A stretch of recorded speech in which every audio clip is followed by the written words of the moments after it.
నమస్తే, welcome to face. నేను బ్రహ్మనాయుడు. ప్రస్తుతం మనతో ఉన్నారు Janasena party Rayalaseema regional coordinator senior advocate doctor Akula Vanaja గారు. ఆకుల వనజ గారితో మాట్లాడదాం. నమస్తే మేడం. నమస్తే సార్. బాగున్నారా? బాగున్నాను సార్. సో ఆకుల వనజ గారు అంటే రాయలసీమలో జనసేన పార్టీ రీజనల్ కోఆర్డినేటర్గా, సో పరిచయ వాక్యాలు అక్కర్లేని పేరు. సో ఒక వీర మహిళ అనొచ్చా మిమ్మల్ని కూడా? అనొచ్చు సార్. వీర మహిళ నుంచే మేము అంత దూరం వెళ్ళాం. వీర మహిళ నుంచే వెళ్ళారు. సో రాయలసీమ మొత్తానికి మీరు జనసేన రీజనల్ కోఆర్డినేటర్. అవును సార్. Senior advocate. అవును. ఎన్ని ఇయర్స్ నుంచి మేడం? నాకు 23 years ఎక్స్పీరియన్స్ ఉంది. 23 years ఎక్స్పీరియన్స్ అడ్వకేట్గా. జనసేన పార్టీలో ఎప్పుడు జాయిన్ అయ్యారు? అంటే ఇది 10th year. ఇది 10 years నుంచి ఉన్నా. ఓకే, అంటే పార్టీ పెట్టిన దగ్గర నుంచి? అంటే కాదు 15 ఎండింగ్ నుంచి ఉన్నా. ఒక పార్టీ పెట్టిన ఒక 1 year లో జాయిన్ అయ్యారు? 1 year నుంచి జాయిన్ అయ్యాను. అంతకుముందు ప్రజారాజ్యం పార్టీలో స్టేట్ సెక్రటరీగా చేశాను. స్టేట్ సెక్రటరీ ప్రజారాజ్యంలో. ఓకే, అయితే మెగా ఫ్యామిలీని అనుసరిస్తూ ఉంటారు, రాజకీయాలు ఉన్నారు. నాకు వాళ్ళు దైవ సమానులు. నేను ఎక్కడన్నా కూడా కళ్యాణ్ గారి గురించి చెప్పాలంటే కూడా ఫస్ట్ దేవుణ్ణి ఎలా స్మరించుకుంటామో అలా స్మరించుకొని చెప్తాను నేను. ఏ మీటింగ్లో కూడా అలానే చెప్తాను నేను. సో ఇప్పుడు మీరు ప్రభుత్వంలో భాగస్వాములేగా జనసేన? అవును సార్. సరే, మీ అధికారంలో ఉన్నారు మీరు. ఉన్నాం. మరి అధికారంలో ఉన్నప్పుడు మీరు 2 రోజుల క్రితం సోషల్ మీడియాలో నాకు అన్యాయం జరుగుతుంది, కమలాపురం ఎమ్మెల్యే నా ఆస్తిని ఆక్యుపై చేయడానికి విశ్వ ప్రయత్నాలు చేస్తున్నాడు, నాకు ప్రాణభయం కూడా ఉందని చెప్పేసి మీరు ఒక వీడియో పెట్టారు.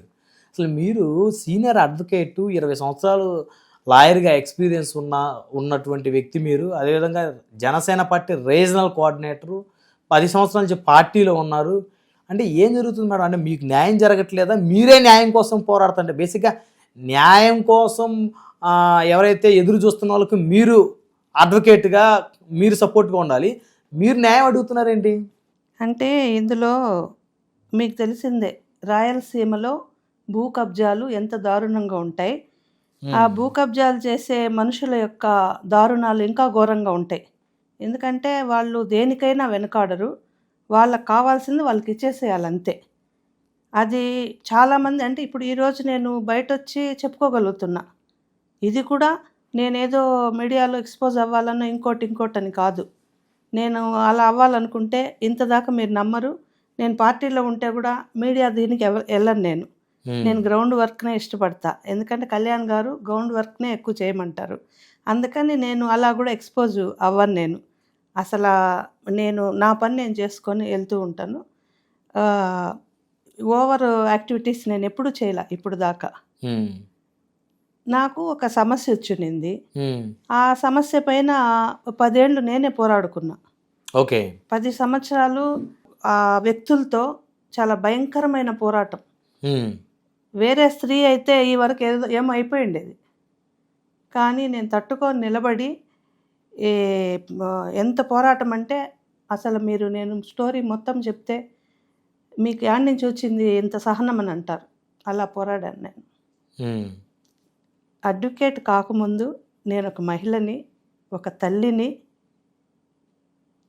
ఈ విధంగా ఆలోచించే నేను ఇరుకుని పడ్డాను.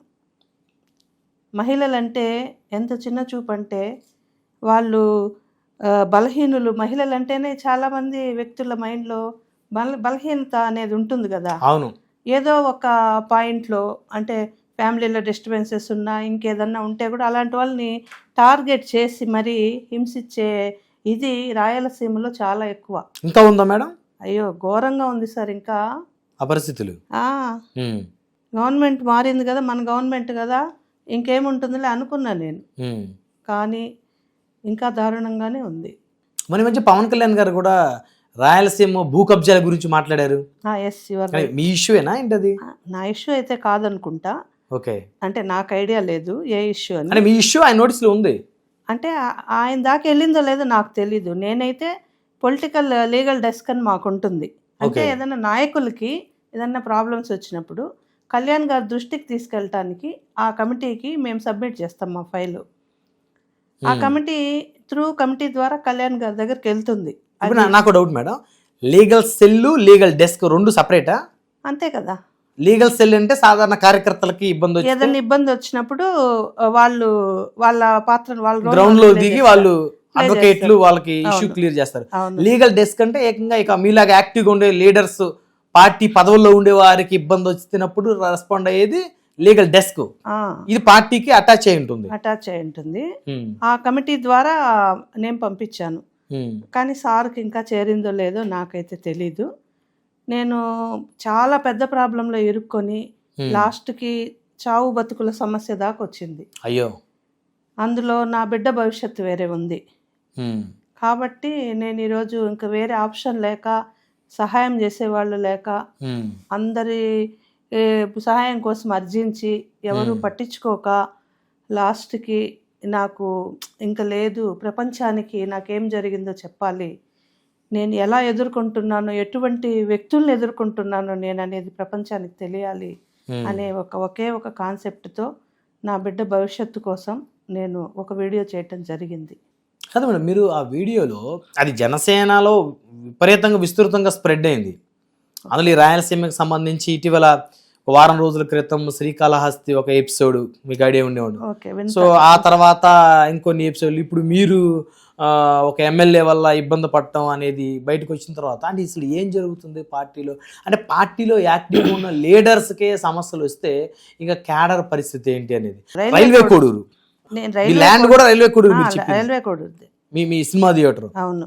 మరి కమలాపురం ఎమ్మెల్యే గారికి రైల్వే కోడూరుతో ఏం పని మేడం? అంటే మాకు ప్రాపర్టీ వచ్చి మాకు చాలా crores of property sir. Present value more than 30 crores ఉంటుంది. ఓకే. ఒక cinema theatre Lakshmi Paradise deluxe theatre railway Koduru. ఆ సినిమా థియేటర్లో 2019 ఎలక్షన్ ముందు కళ్యాణ్ గారు ఒక మీటింగ్ చేసి ఆయన అడుగు పెట్టిన స్థలం అది. ఓ, ఏది థియేటర్? థియేటర్లో మీటింగ్ చేశారు. 1000 మందితో మీటింగ్ జరిపాం మేము. మీరు అప్పుడు పార్టీలో ఉన్నారు, యాక్టివ్గా? ఉన్నాను. మరుసటి రోజు కూడా నేను అది కళ్యాణ్ గారితో ఒక హోటల్లో అడ్వకేట్స్ మీట్ ఉన్నింది. అక్కడ నేను చెప్పాను, సార్ తమరు నిన్న మీటింగ్ చేసిన థియేటర్ ఓనర్ సార్ నేను అని. ఓకే. ఏ ఇయర్ మేడం అది? అది 17 ఎండింగ్ ఆర్ 18 అనుకుంటా, స్టార్టింగ్లో జరిగింది. ఇప్పుడు ఆ థియేటర్నే లాక్కోవటానికి ప్రయత్నిస్తూ ఉన్నారు.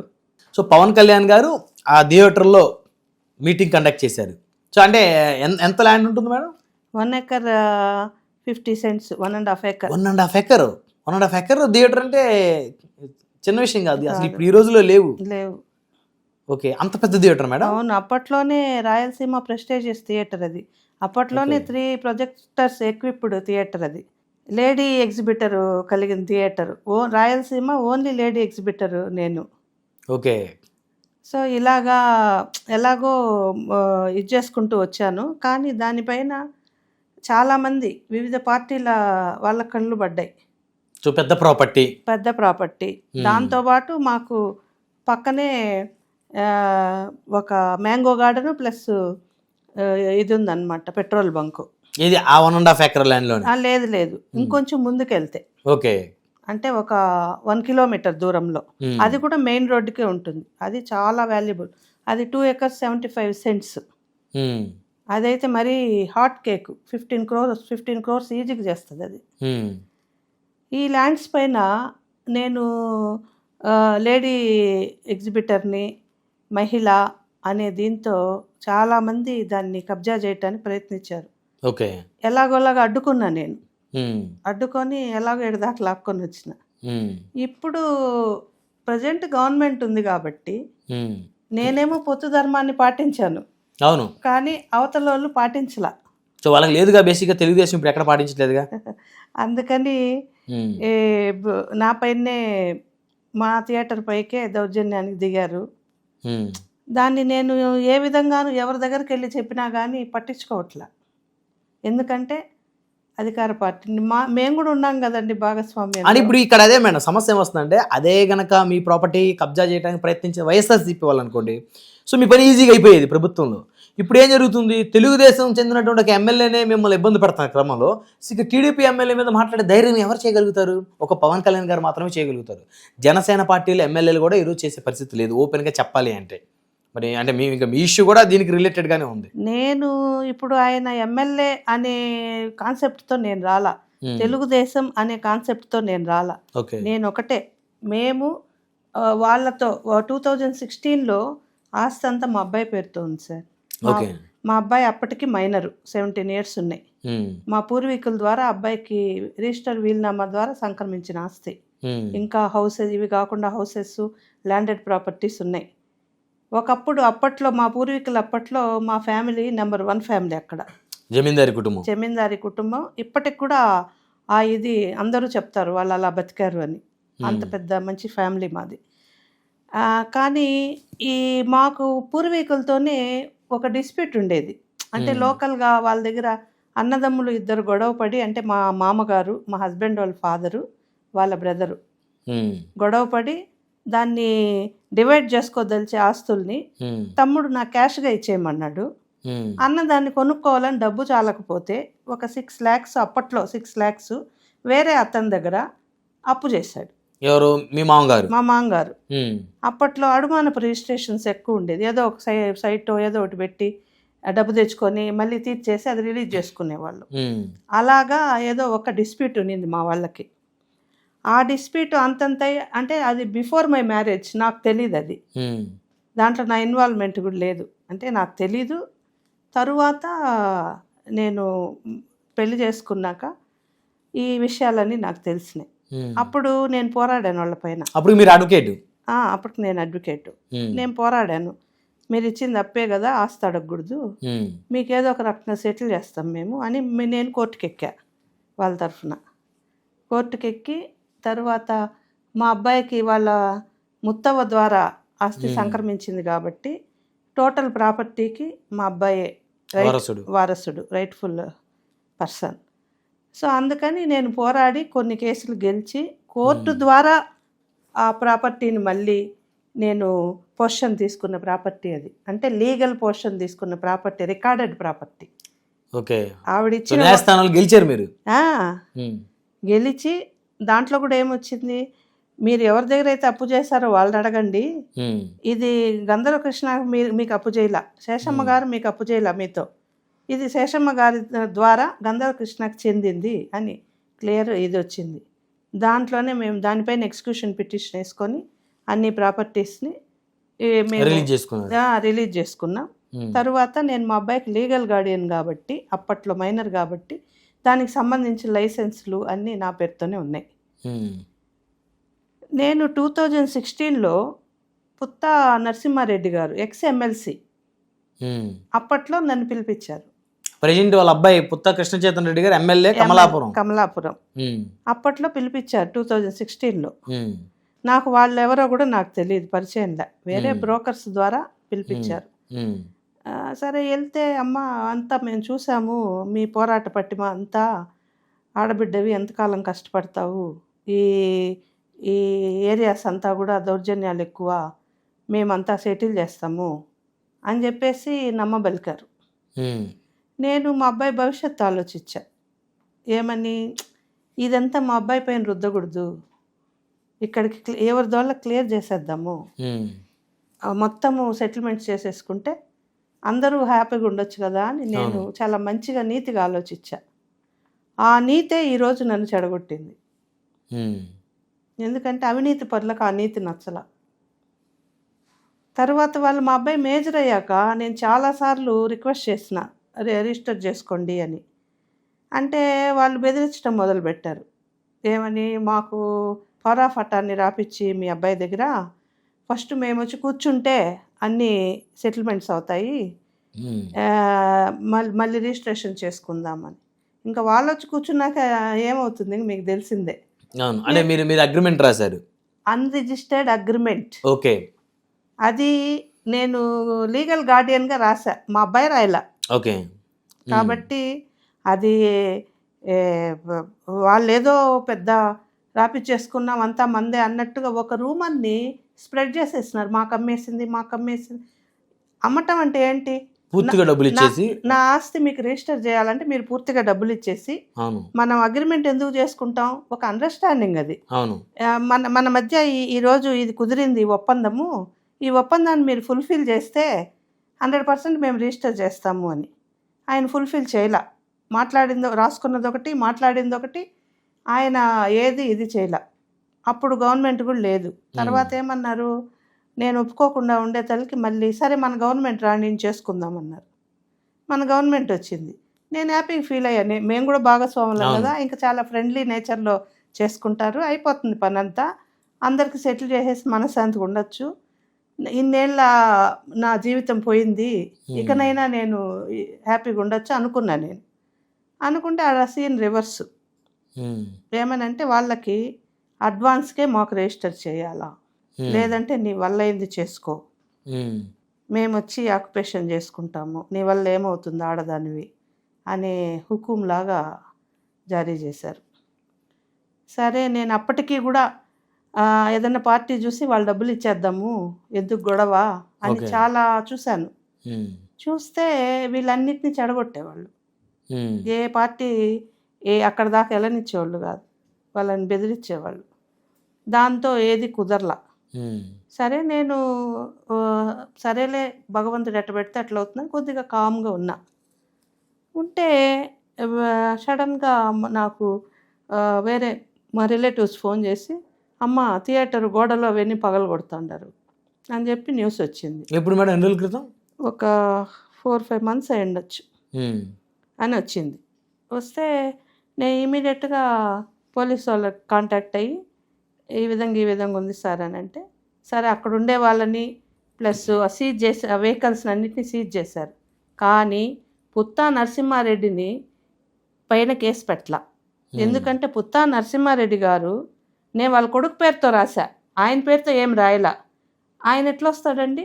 ఆయన వచ్చి టెంకాయ కొట్టి పూజ చేసి బండ్లకంతా, అలాగే బయట బ్యానర్ పెట్టి టపాసులు కాల్చి అందరూ అభిమానులంతా వచ్చి శాలువాలేసి దండలేస్తే ఒక రాజకార్యం చేసినట్లుగా మా భూమిలోకి అక్రమంగా ప్రవేశిస్తారా మీరు? ఏ హక్కుతో ప్రవేశించాడండి అతను? అతనికేం రిటర్న్గా మేము రాసిల్లా, నేను కానీ మా అబ్బాయి కానీ. ఎలా వస్తాడంటే, ఇప్పుడు అధికారంలో ఉంటే వాళ్ళు చేస్తే చెల్లిపోతుందా? నేను కూడా మరి అధికారంలోనే ఉన్నా, మీకు ఆ మాత్రం పొత్తు ధర్మం అనేది లేదా? ఆ అమ్మాయి పొత్తు ధర్మం 10 ఏళ్ళు తిరిగానండి నేను, ఒక ఆడబిడ్డని 10 సంవత్సరాలు ఒంటరిగా అసలు ఎలా తిరిగానంటే అలా తిరిగాను. 10 ఏళ్ళు మనశ్శాంతి లేకుండా ఉన్న వాళ్ళ వల్ల ఎన్నెన్ని విధాలుగా ఇబ్బంది పెట్టారో అన్నెన్ని విధాలుగా ఇబ్బంది పెట్టారు. అయినా కానీ ఓర్చుకొని సహనంగా నేను ఇంకా పోనీలు ఇంకా కావాలంటే 10 రూపాయలు తగ్గించుకుంటాము, వాళ్ళని ఏదో చేసుకు రిక్వెస్ట్ చేస్తాము అనే మెంటాలిటీలతో నేనుంటే, నీకు అసలు ఏమీ ఇవ్వము, నీకు హక్కే లేదు, ఇలా మాట్లాడారు. మరి మాకు హక్కు లేకపోతే ఈ మధ్య రీసెంట్గా ఒక 20 days బ్యాక్ ROR అపీల్ అని ఒకటి రెవెన్యూ కోర్టులో వేశారు. ఏమని వేశారంటే పట్టా పాస్దార్ బుక్స్ క్యాన్సిల్ చేయమని. ఇప్పుడు మా ఆస్తి గురించి వేస్తే మా అబ్బాయి వేయాలి, ప్రజెంట్ మా అబ్బాయి మేజరు, కానీ మా అబ్బాయి పేరుతో వాళ్ళు వేశారు సంతకాలు ఫోర్జరీ చేసి. మేమైతే అపీల్కి వెళ్ళాల. గవర్నర్ అంటే ఒక రెవెన్యూ ఆఫీసర్స్ దగ్గర ఒక అపీలు ఫైల్ చేయాలంటే అబ్బాయి సంతకాలు ఉండాలి, అబ్బాయి ప్రెజెన్స్ ఉండాలి, ఫార్మల్ ఎంక్వైరీ ఉండాలి, అలాగే అబ్బాయి ఐడి ప్రూఫ్ ఉండాలి, సర్టన్ డాక్యుమెంట్స్ ఉండాలి. ఇవేమీ లేకుండా ఎవరి ద్వారానో లేకపోతే వాళ్ళు అంటే నాకు వచ్చిన ఇన్ఫర్మేషన్ వాళ్ళే వాళ్ళ మనుషుల ద్వారా వేయించారేమో అనేదే వేయించి అది నోటీస్ ఇచ్చారు. నేను బెత్తరపోయిన ఆ నోటీస్ చూసి, ఇదేంటిది మనం అప్లై చేయలేదు, మనం ఎందుకు అవన్నీ క్యాన్సిల్ చేయమని చెప్తాము అని చెప్పేసి నేను కలెక్టర్ గారి దగ్గరికి వెళ్ళా, అర్జీ ఇచ్చా. సార్ త్రూ జేసీ పాస్ అయింది అని జేసీ గారిని పిలిచి మాట్లాడమని. ఆయన రిజెక్ట్ చేసి ఇది జేసీని పోయి అడగండి అన్నాడు. చూడండి, ఒక జేసీ తప్పు చేస్తే హైయర్ అథారిటీ కలెక్టర్ గారిని అడుగుతారు యాజ్ పర్ రూల్. అవును కదండి. నేను యాజ్ పర్ రూల్ వెళ్ళి కలెక్టర్ గారికి అర్జీ ఇస్తే ఆయన జేసీ గారిని పోయి కలవమంటే అక్కడే మనకు ఎక్కడ తప్పు జరిగిందనేది అర్థమైపోతా ఉంది.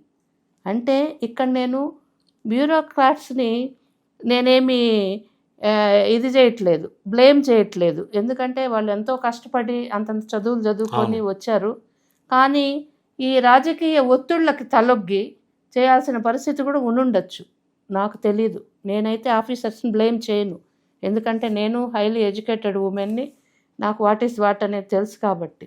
కానీ నేను రిక్వెస్ట్ చేసేది ఏమంటే, ఒక్కసారి పరిశీలించుంటే మాకు ఇంత అన్యాయం జరిగేది కాదు కదా. ఎంత రాజకీయాలకు తలొగ్గితే కూడా మనము ఎటు వెళ్తున్నాం అనేది ఉండాలి కదా.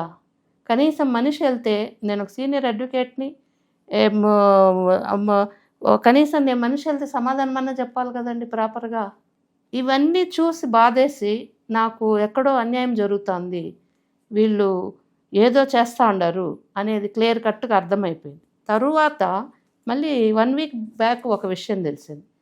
ఏమనంటే మా ఆస్తి టోటల్ అంటే ఈ 3 cinema theatre, petrol bunk, landed property మూడింటిని పుత్తా కృష్ణ చైతన్యారెడ్డి, బాలిశెట్టి హరి కోడూరుకు చెందిన వాళ్ళు, నెక్స్ట్ హేమాద్రి నాయుడు, నెక్స్ట్ సభాపతి, ఇలాగ కొద్దిమందికి అగ్రిమెంట్ ద్వారా 26 కోట్లకి అగ్రిమెంట్ చేసుకొని ఆమె మాకు 2 కోట్ల రూపాయలు అడ్వాన్స్ తీసుకునింది ఇవ్వాలి. 2 కోట్లకి 8 కోట్లు వడ్డీ. చూడండి, ఒక ఎమ్మెల్యే 2 కోట్లకి 8 కోట్లు వడ్డీ వేసి మళ్ళీ వాళ్ళు కానీ వ్యాపారం చేసుకుంటే వచ్చిన దాంట్లో 40% రిటర్న్గా ఆయన అగ్రిమెంట్ చేసుకొని సంతకాలు పెట్టి ఒక అగ్రిమెంట్ చేసుకున్నారు. అంటే మా ఆస్తి పైన మీకు ఏం హక్కు ఉందని మీరు ఇంకొకరికి అగ్రిమెంట్ చేస్తారు? అంటే ఎమ్మెల్యే అయిపోతే మీరు ఏం చేసినా కానీ చెల్లుతుందా? అంటే సామాన్యులకు ఒక న్యాయము, నాకొక న్యాయం, మీకొక న్యాయమా? పొత్తులో ఉండేటప్పుడు కూర్చొని మాట్లాడుకోవాల్సిన విషయాన్ని వాళ్ళు గీకునట్టు చేశారు. ఇంకా నాకు వేరే దారి లేదు, నాకెవరు సహాయం చేసేవాళ్ళు లేదు. నాది ఒంటరి పోరాటం. ఆడ అన్యాయం జరిగిపోతుంది, నా బిడ్డకి భవిష్యత్తు లేకుండా పోతుంది. నా బిడ్డ కోసం నేను పోరాడాను, అలాగే నా ఫ్యామిలీ కోసం నేను పోరాడాను, నలుగురికి మంచి జరగాలని పోరాడాను నేను. ఇప్పుడు ఆడేదన్నా మిస్టేక్ జరిగితే నేను ఇలాంటి స్టెప్ తీసుకోకపోతే వాళ్ళు వచ్చి ఆక్యుపేషన్ చేసుకొని మొత్తం ఇదంటే నా ఫ్యామిలీ భవిష్యత్తు పాడవుతుంది, నా బిడ్డ భవిష్యత్తు పాడవుతుంది. మా పూర్వీకులకి ద్వారా ఏదో డిస్ప్యూట్ ఉండే వాళ్ళకి వాళ్ళ భవిష్యత్తు పోతుంది. ఏమండి, అవునా కాదా? సో ఇప్పుడు మీరు ఈ విషయానికి సంబంధించి మరి జనసేన పార్టీ ఆఫీస్కి వెళ్ళి మరి నాకు ఇలా జరుగుతుంది, ఒక ఎమ్మెల్యే, టీడీపీ ఎమ్మెల్యే ఇంత దౌర్జన్యంగా మా నియోజకవర్గం వచ్చి వేరే నియోజకవర్గం నుంచి మా నియోజకవర్గం వచ్చి ఇంత దౌర్జన్యంగా ప్రవర్తిస్తున్నాడని మీరు ఎప్పుడు చెప్పే ప్రయత్నం చేయలేదు మేడం? అంటే నేను అదే సార్ చెప్పాను కదా, రీసెంట్గా వెళ్ళా. కొన్నిసార్లు వెళ్తే సార్ వాళ్ళు ఎవరు లేరు అనేసి చెప్పారు. మళ్ళీ కళ్యాణ్ గారిని కలవాలని చాలా ప్రయత్నించినాను, కుదరలేదు, సారు షూటింగ్స్లో ఉన్నారు అని చెప్పారు. మళ్ళీ రీసెంట్గా పొలిటికల్ డెస్క్కి ఇచ్చాను. ఖచ్చితంగా సార్ చూసి ఏదో ఒక ఆలోచన చేస్తారనే నమ్మకం అయితే నాకుంది. మేడం, ఇక్కడ నాకు doubt, railway Koduru already Janasena party ఎమ్మెల్యేనే కదా ఉంది. అవును సార్. మరి ఆయన ఎవరు మీకు హెల్ప్ చేయలేదా? మీరు కనీసం కలవలేదా? సార్ నేను కలవాలని వెళ్ళాను. వెళ్తే ఆయన నెక్స్ట్ ముక్కా రూపానందరెడ్డి గారు కలిసి ఎక్కడికో వెళ్ళా, 3-4 డేస్ రారన్నారు. సరే, తర్వాత నా పైన ఇంటికి పైన ఒక అటాక్ లాగా జరిగింది. కొద్దిమంది మనుషుల్ని నా దగ్గర అన్ని మాకు వీడియో ఉంది, ఫ్రంట్ గేట్ దగ్గర సీసీ కెమెరా, కాబట్టి దాంట్లో రికార్డ్ అయింది. ఇలా వచ్చే తల్లికి నేను కొంచెము బయట రాలేని పరిస్థితి ఉండింది. సరే, ఎస్పీ గారికి కంప్లైంట్ ఇచ్చేసి నేను కొద్ది రోజులు ఇంట్లోనే ఉండాల్సి వచ్చింది ఈ డిస్టర్బెన్సెస్ వల్ల. తరువాత నాకు తెలిసిన విషయం ఏమంటే, వేరే నియోజకవర్గం ఎమ్మెల్యే వచ్చి ఒక నియోజకవర్గంలో ఇది చేయాలంటే ఇక్కడ లోకల్గా సపోర్ట్ లేనిదే వాళ్ళు రాలేరు. 100%. సో ఆ లాజిక్ అర్థమైంది మీకు? అంటే అర్థమైంది. కానీ ఇప్పుడు నేను ఒకటి అనుకున్నా, మా థియేటర్ ఇది పడగొట్టింది, గేట్లు అవన్నీ ఇచ్చేసింది, గోడలంతా మొత్తం పేపర్లలో వచ్చింది. ఇప్పుడు దెబ్బతిన్నది నేను, నన్ను పరామర్శించాలి కదండి. 100%. కానీ ఏ ఒక్క ఫోన్ కాల్ కానీ ఎవరు కానీ నాతో మాట్లాడాల ఇప్పటిదాకా, ఏమైందమ్మా అని కూడా అడగల ఏ ఒక్కరు కూడా. కొద్దిగా బాధ కలిగింది. మనము ఎంత యాక్టివ్గా పార్టీకి పనిచేస్తున్నాము, ఏ ఒక్కరు కూడా కనీసము పిలిచి ఏమైందని కూడా అడగలేదు, విచారించలేదు. సరే, వాళ్ళ వ్యక్తిత్వం అది అనుకున్నా. కానీ నాకైతే రూపానందరెడ్డి గారి పైన అయితే ఒక రూమర్ ఉంది. దీంట్లో ఆయన ఇవన్నీ కొట్టేశాక రియల్ ఎస్టేట్ చేయాలని ఉన్నారు, దాంట్లో స్లీపింగ్ పార్ట్నర్ అనే రూమర్ అయితే ఉంది. కానీ నేను బ్లేమ్ చేయట్లే, ఎందుకంటే ఆయన అంటే నాకు వ్యక్తిగతంగా నాకు ఆయనకి ఏం లేదు. ఆయన అంటే నాకు మంచి గౌరవం కూడా. పార్టీ కోసం బాగా కష్టపడ్డారు, ఎమ్మెల్యే కోసం కష్టపడి గెలిపించుకున్నారు. నాకు చాలా గౌరవం తనంటే. నేను బ్లేమ్ చేయటం లేదు, రూమర్ అయితే ఉంది. ఇక్కడ ఒకటి వనజ గారు, అంటే మీ అక్కడ నియోజకవర్గం జరుగుతున్నటువంటి చర్చలు లేదా అనుమానాలు పక్కన పెడితే, మీరు చెప్పిన ఎపిసోడ్ మొత్తం విన్న తర్వాత ముక్కా రూపానంద రెడ్డి గారు అక్కడ కీలకం. అంటే జనసేన పార్టీ ఎమ్మెల్యే అరవ శ్రీధర్ గారు ఆయన డమ్మీ అనే విషయం రాష్ట్ర ప్రజలందరికీ తెలుసు. ఆయన షాడో ఆయన గెలిపించుకున్న విషయం, ఆయన తెలుగుదేశం, ఈయన జనసేన. ఆయన ప్రమేయం లేకుండా లేకపోతే ఆయన సపోర్ట్ లేకుండా పక్క నియోజకవర్గం నుంచి కమలాపురం నుంచి ఒక ఎమ్మెల్యే వచ్చి మీ నియోజకవర్గం వచ్చి దౌర్జన్యంగా మీ సినిమా థియేటర్ మీద దాడులు చేసి పడగొట్టేసి ఇష్టానుసారంగా ఆయన హడావిడి చేశాడంటే ఈయనకి తెలియకుండా చేశాడని అనుకోవడం అయితే మూర్ఖత్వం అనుకుంటున్నాను. ఏమో సార్, ఏమో నేను ఎటు చెప్పలేని పరిస్థితి. ఎందుకంటే నేను పొత్తు ధర్మాన్ని పాటించాలి కాబట్టి నేను కమెంట్స్ చేయలేను. నిజాలు భగవంతుడికే తెలుసు. కాకపోతే ఇక్కడ నేను పోలీసులకి ప్రత్యేకంగా ధన్యవాదాలు చెప్పాలి, అన్నమయ్య జిల్లా పోలీసులకి. ఎందుకంటే ఇమీడియట్గా వాళ్ళు యాక్షన్లోకి దిగి ఒక పెద్ద ప్రమాదం జరగకుండా, థియేటర్ మొత్తము డెమాలిష్ కాకుండా ఇమీడియట్గా వాళ్ళు యాక్షన్ తీసుకున్నారు. కాబట్టి వాళ్లకు నేను ఈ మీడియా ముఖంగా ధన్యవాదాలు చెప్తా ఉన్నా. అంటే గోడలు పడగొట్టారా? చుట్టూ ఉండే గోడలు మళ్ళీ ఈ స్తంభాల్లాగా వస్తాయి, అవి ముందరుండే గేట్స్ అంతా.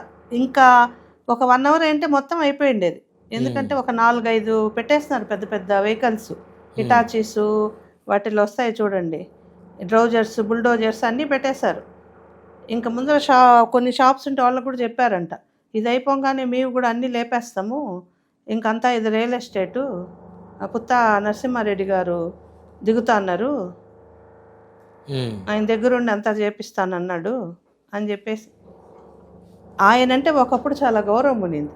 ఎందుకనంటే ఏదో ఎక్స్ఎమ్మెల్సీ పెద్ద మనిషి అనే ఇది ఉండింది. ఎంతకు దిగజారంటే ఆయన అక్కడ సపోర్ట్ తీసుకున్న వాళ్ళు ఎవరంటే, ఒక 2 wheelers రిపేర్ చేసే మెకానిక్ ఒకడు సభాపతి అని, భూదందాలు చేసి అక్కడ ఇక్కడ చిల్లర తీసుకునే టైప్ అతను బాలిశెట్టి హరినాథ్ అనే అతను, ఏమండి అందులో డ్రైవర్లు, ఇట్లాంటి వాళ్ళని కూడగట్టుకొని ఆయన ఒకప్పుడు ఆయన ఎక్స్ఎమ్మెల్సీ, అలాంటి ఆయన ఎంతకు దిగజారి ఇటువంటి వాళ్ళ ద్వారా మా థియేటర్ని, మా ఆస్తిని ఏదో చేయాలి, గ్రాప్ చేయాలనే ఒక ఇంటెన్షన్ని ఆయన కలిగి ఉన్నారంటే నిజంగానే ఎందుకు ఇంత దిగజారిపోయారు? అదేదో ఒక ఆడబిడ్డని పిలిచి అంత కాదమ్మా ఇంత ఇస్తాము తీసుకొని మాకు చెయ్యి అని అడిగితే పోయేది కదా, అందరికీ న్యాయం జరిగేది కదా. నన్ను నమ్ముకున్న వాళ్ళకి, నా బిడ్డకి, నా ఫ్యామిలీకి, అలాగే బయట మా వాళ్ళు ఇది చేసిన డిస్ప్యూటెడ్ వాళ్ళకి అందరికీ న్యాయం జరిగేది కదా. ఇప్పుడు అతను ఒక్కరి వల్ల వీళ్ళందరూ నష్టపోతారు. నేను నా కోసం పోరాడలేదు సార్, ఇప్పుడు ఇంత పోరాడాను, నాకేం రాదు కదా, నాకేం భాగం రాదు కదా, నా ఫ్యామిలీకే వస్తుంది. అలాగే ఇప్పుడు నా బిడ్డ కోసం ఒకరి కోసమే నేను పోరాడుంటే, నాకు ఇంతకుముందు ఎప్పుడో కోట్లు ఇస్తా ఆఫర్ వచ్చిన వాళ్ళు చాలామంది ఉన్నారు, పెద్ద పెద్దోళ్ళు. అప్పుడే నేను డబ్బుకు ఆశపడ్డా, నాకు అవసరం లేదన్న. ఎప్పటికైనా నేను నలుగురికి న్యాయం చేయాలా, వనజ ఒకరికి కీడు చేసింది అనే మాటను కూడా నేను సహించలేను అనే ఒక ధోరణిలోనే ఈరోజు దాకున్నా. మీరు ఎక్కడైనా ఎంక్వైరీ చేయండి, మా పార్టీలో కూడా ఎంక్వైరీ చేయండి, వనజ అంటే ఏంటి, తన బిహేవియర్ ఎలా ఉంటుంది, తన వ్యక్తిత్వం ఎలా ఉంటుంది. ఈ 10 yearsలో ఒక రిమార్క్ కూడా లేదు నాకు జనసేన పార్టీ నుంచి. అలా వర్క్ చేశాను నేను. వనజ గారి చివరిగా మీరు అసలు ఏం కోరుకుంటున్నారు? నేను నాకు న్యాయాన్ని కోరుతున్నాను సార్. అంటే న్యాయం చేసే అడ్వకేట్ మీరు న్యాయాన్ని కోరుతున్నారంటే అది ఇక్కడ భూ కబ్జాదారులకి అడ్వకేట్ అని లేదు, మహిళలని లేదు, చిన్న బిడ్డలని లేదు, వాళ్ళకి ఆ ఎమోషన్స్ ఏముండవు. వాళ్ళకి కావాల్సింది భూమి, దాని ద్వారా వచ్చే కోట్లే వాళ్ళకి కావాల్సింది. నేను ఈరోజు మీరు అన్నట్లు ఒక అడ్వకేట్గా ఉండి ఎంతోమందికి న్యాయం చేశాను, ఎన్నో కేసులు చేశాను, ఎంతో ఇది చూశాను నేను. కానీ ఈరోజు నాకే ఇలా జరగటానికి కారణం ఏమంటే కూడా వాళ్ళకి అత్యాశ కాకపోతే వాళ్ళ పేర్లతో లేనిదే ఇంకొక అగ్రిమెంట్ ఎలా రాస్తారండి? ఇప్పుడు ఇంకొకరిని కూడా బలి చేసినట్టే కదా. ఇంకా అగ్రిమెంట్ టైం అయిపోతే వాళ్ళ ₹1 కోటి ఇచ్చారంట. ఓకే, కమలాపురం ఎమ్మెల్యే కృష్ణ చైతన్య రెడ్డి గారి ₹1,00,00,000 ఇచ్చి వాళ్ళు అగ్రిమెంట్ చేసుకున్నారంట. ఇంకా వాళ్ళకు కూడా పోని ఇదే ఉంటుంది.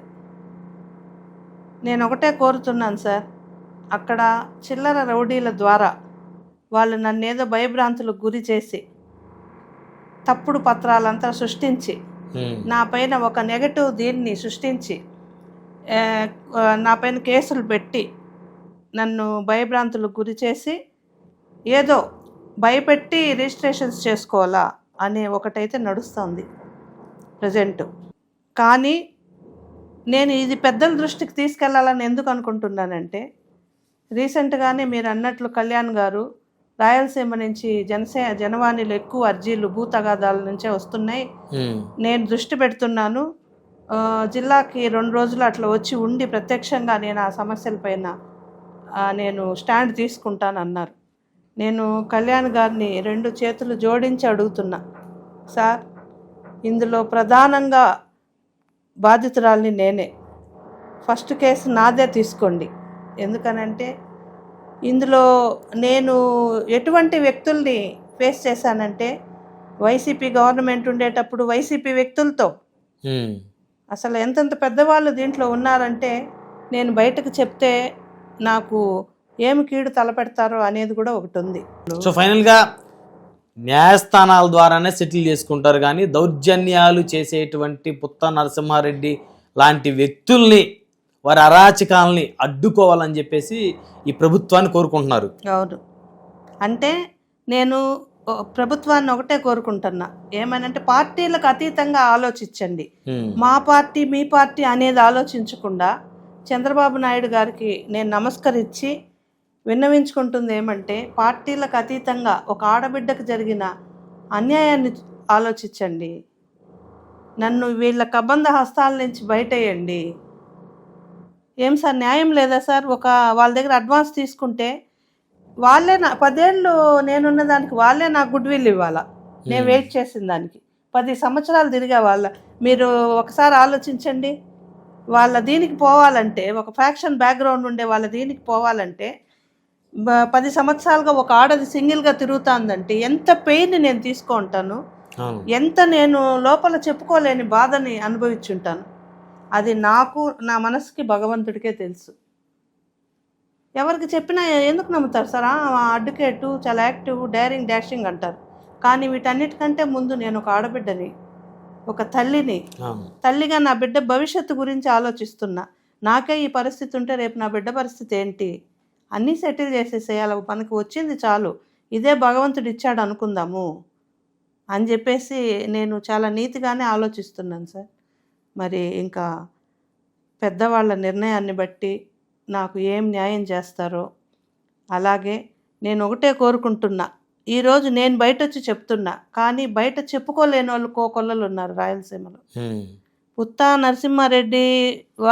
నరసింహారెడ్డి గారు, వాళ్ళ కొడుకు ఎమ్మెల్యే గారు బాధితులు కడప జిల్లాలో చాలామంది ఉన్నారు.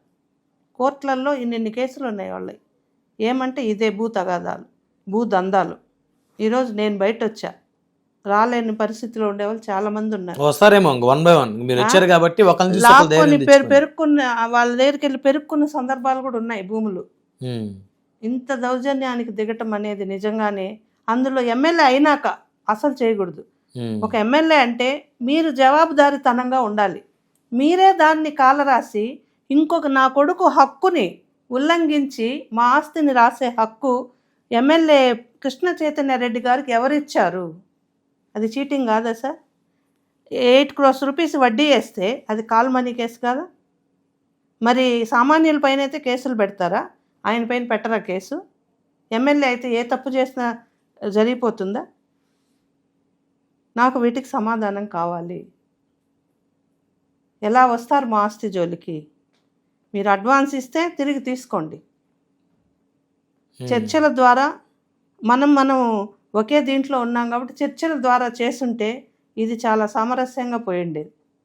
గూండాలను పెట్టి ఒక ఆడదాన్ని ఎదుర్కోలేక గూండాలను పెట్టి చిల్లర రౌడీలతో మెకానిక్లు, డ్రైవర్లా హెల్ప్ తీసుకునేది మీరు.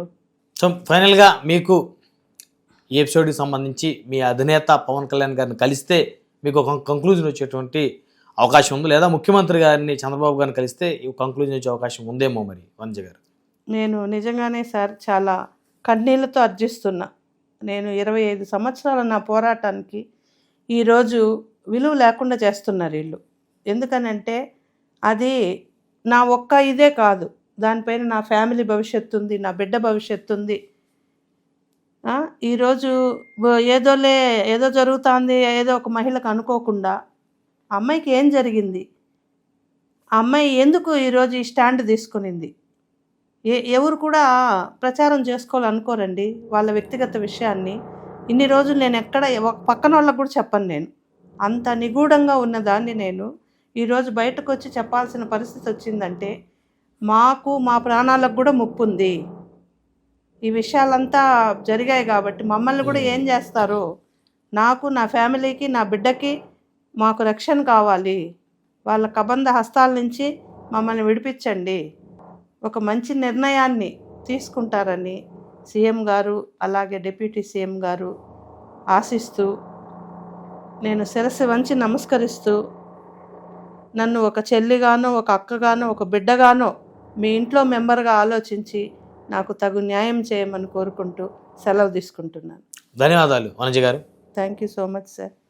మరి ఇది చూశారు కదా, రాయలసీమ ప్రాంతంలో భూ కబ్జాదారులు పెరిగిపోతున్నారని చెప్పేసి గతంలోనే ఉప ముఖ్యమంత్రి పవన్ కళ్యాణ్ గారు ఏదైతే ఆయన పెద్ద ఎత్తున గర్జించాడో, సో ఇప్పుడు దానికి తగినట్లుగానే రాయలసీమకు సంబంధించినటువంటి జనసేన పార్టీ రీజనల్ కోఆర్డినేటర్గా ఉన్నటువంటి ఆకుల వనజ గారికి సంబంధించి ఆవిడ ప్రాపర్టీని కబ్జా చేసేందుకు మరి కమలాపురం తెలుగుదేశం పార్టీ ఎమ్మెల్యేగా ఉన్నటువంటి పుత్తా కృష్ణ చైతన్య రెడ్డి, అదేవిధంగా ఆయన తండ్రి అయినటువంటి పుత్తా నరసింహారెడ్డిలు పెద్ద ఎత్తున ప్రయత్నాలు చేస్తున్నారని, వారి వల్ల తనకు ప్రాణభయం కూడా ఉందని చెప్పేసి ఆంధ్రప్రదేశ్ రాష్ట్ర ముఖ్యమంత్రిని ఉప ముఖ్యమంత్రిని ఆవిడ వేడుకుంటా ఉన్నారు.